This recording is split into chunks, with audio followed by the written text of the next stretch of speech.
प्रातः मित्रों, मैं मनोज मेहरा आपका अपने चैनल योग और निरोग पर स्वागत करता हूं और आपको बताता हूं 4P पद्धति के बारे में, जिसमें कि आप जान सकते हैं कि 4P पद्धति निरोग जीवन बिना औषधि सेवन, अर्थात आप किस प्रकार से स्वस्थ रह सकते हैं कभी भी किसी भी प्रकार से औषधि का सेवन किए बिना।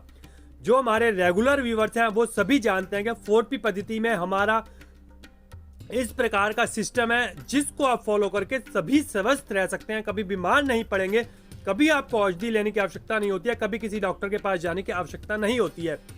आज मैं बात करने वाला हूं, आज के हमारे वीडियो का टॉपिक है प्रकृति और पत्नी दोनों का चाहिए साथ, 4P पद्धति देती आशीर्वाद, जीवन में कभी भी कोई भी बीमारी कभी ना आए पास।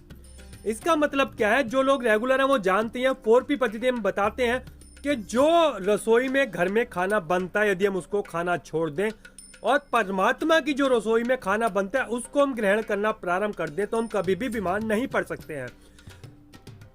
परंतु हमारे जो जहन में सदियों से बैठा हुआ है, हमें अन्न खाना होता है, हमें दूध पीना होता है जिससे हमारे शरीर में ताकत आती है, परंतु यही चीजें हमारे साथ साथ बीमारियां भी लाते हैं।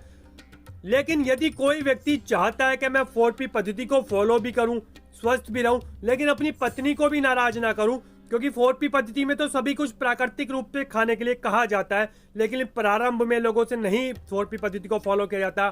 उनकी पत्नी नाराज हो जाती है कि आप ऐसे कमजोर हो जाएंगे, आज आप ऐसे बीमार पड़ जाएंगे, समझते नहीं है।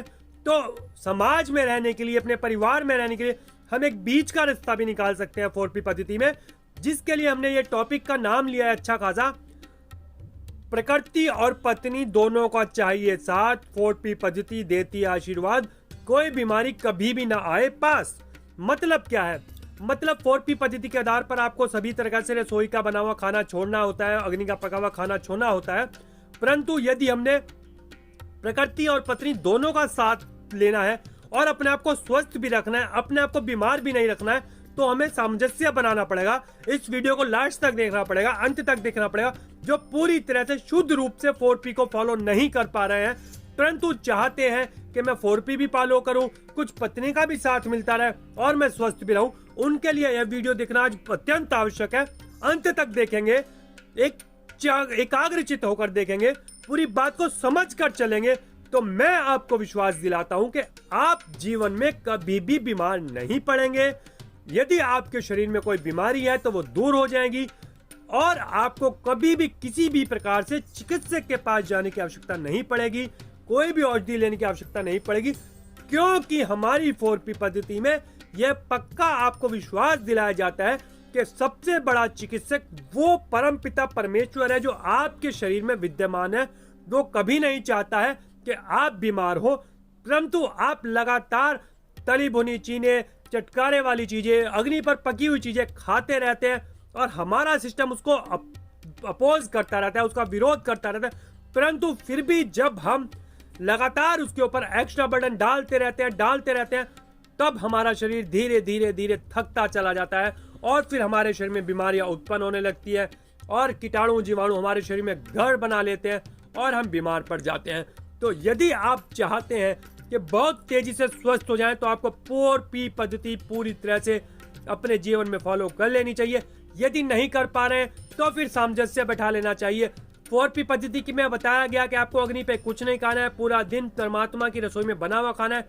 लेकिन जब हमें अब एक सामंजस्य बनाना है तो हम क्या करेंगे? हम इस दिनचर्या को कैसे व्यवस्थित करेंगे, हम किस प्रकार से खाएंगे?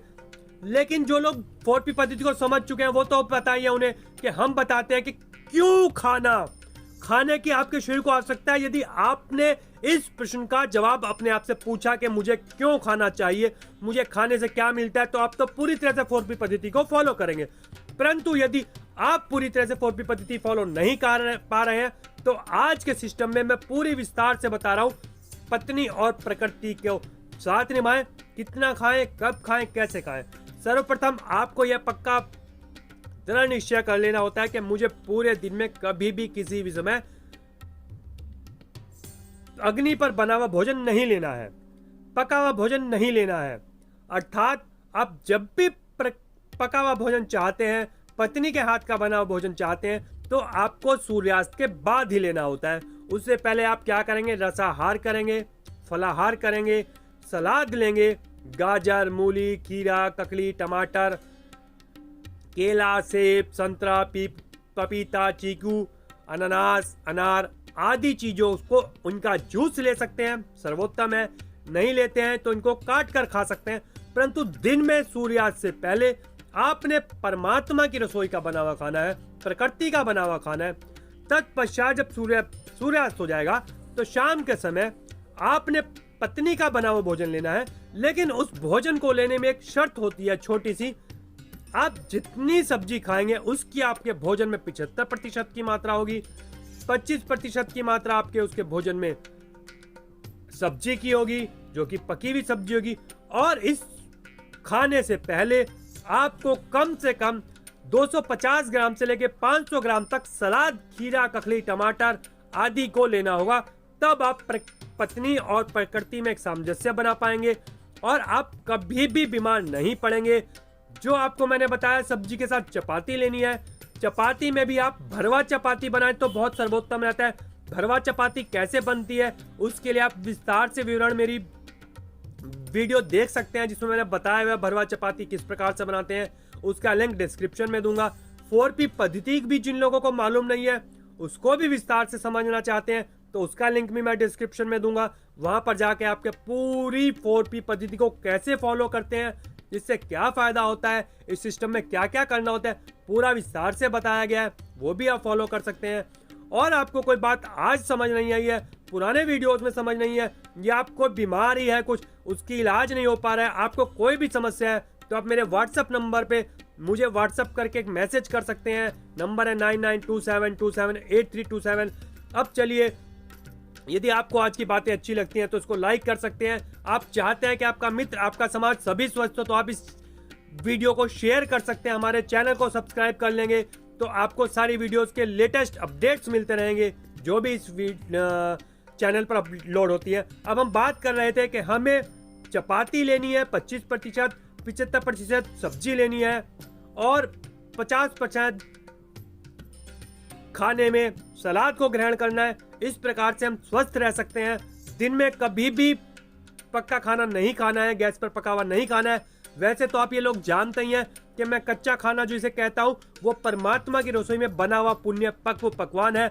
ये आम बोलचाल में कहना पड़ता है कि जो आप सलाद खा रहे हैं, फल खा रहे हैं, वो कच्चा होता है, और जो आप गैस पे पका के खा रहे हैं वो पक्का होता है। इस गलतफहमी को निकालिए। जो परमात्मा पका रहा है उससे पक्व तो कुछ हो ही नहीं सकता है।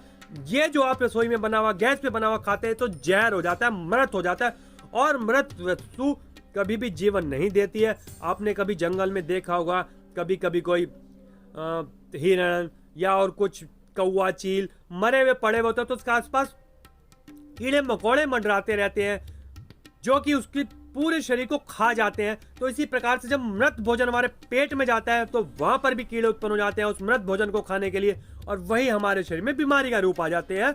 तो इसलिए आपसे अनुरोध है कि आप 4P पद्धति को पूरी तरह से फॉलो करें, पूरी तरह से स्वस्थ रहें, निरोग रहें, बिना औषधि के, बिना चिकित्सक के। यदि नहीं कर पा रहे हैं तो फिर सामंजस्य बना लें, प्रकृति और पत्नी दोनों का साथ ले लें। इस जो एक आपको टैग लाइन बताई है इसके ऊपर अमल कर लें, प्रकृति और पत्नी दोनों का चाहिए साथ। 4P पद्धति देती आशीर्वाद, कभी कोई बीमारी आए ना हमारे पास। तो यदि आप चाहते हैं सामंजस्य बना लें और पूरी 4P पद्धति को फॉलो कर लें तो आपको कभी कोई बीमारी आने वाली नहीं है। पूरा दिन एनर्जी से भरपूर रहेंगे, हर काम में आपका मन कर लेगा, जीवन में पूरी तरह से सफलता की ऊंचाइयों पर चढ़ेंगे। जितने भी आपकी कमाया हुआ धन दौलत है आपकी खुशियों पर खर्च होगा, आपके बच्चों पर खर्च होगा, डॉक्टर को आपको देना नहीं पड़ेगा। सिर्फ करना क्या है, छोटा सा काम, परमात्मा की रसोई में बनाया हुआ भोजन ग्रहण करना है। कभी कभी पत्नी के साथ भी सामंजस्य बनाना है तो रात को ग्रहण करेंगे। हाँ, एक बात को बिल्कुल ध्यान से समझ ले, रात का भोजन करने जाने के बाद आपको घूमने जाने की आवश्यकता नहीं है, टहलने जाने की आवश्यकता नहीं है। आप भोजन करें, कुल्ला करें और सो जाएं। ये मन से वहम निकाल देंगे कि भोजन करने के बाद मैं घूमने नहीं जाऊंगा तो मेरा भोजन खराब हो जाएगा। हमने इस प्रकार का भोजन में सामंजस्य बनाया कि 50% सलाद ली, बाकी के बचे 50% में 75% सब्जी ली, और उसमें से 25% हमने चपाती ली, वो भी भरी हुई, तो हमारा ये भोजन हमारे शरीर को डाइजेस्ट करने के पश्चात मिनरल्स, विटामिन, कार्बोहाइड्रेट्स, विटामिन देगा। यदि आप सो जाएंगे, रेस्ट करेंगे, रिलैक्स करेंगे, तो आपकी जो प्राण शक्ति है वो आपके भोजन को बहुत अच्छी तरह से डाइजेस्ट कर लेगी। वो प्राण शक्ति, वो एनर्जी आपकी कहीं घूमने में, कहीं चलने फिरने में जाया नहीं होगी, वेस्ट नहीं होगी, पूरी तरह से खाने को पचा लेगी और खाने से सर्वोत्तम एब्जॉर्ब कर लेगी। इसलिए मैं आपसे हाथ जोड़कर विनम्र निवेदन करता हूँ, पुराने मिथकों को दूर कीजिए, पुरानी भ्रमणाओं को अपने जीवन से निकाल दीजिए, 4P पद्धति शामिल कीजिए अपने जीवन में। निरोग रहिए, स्वस्थ रहिए, परमात्मा को खुश कीजिए, पत्नी को खुश कीजिए, प्रकृति को खुश कीजिए और अपने आप भी जीवन का खुशी से आनंद लीजिए। जय हिंद, जय भारत।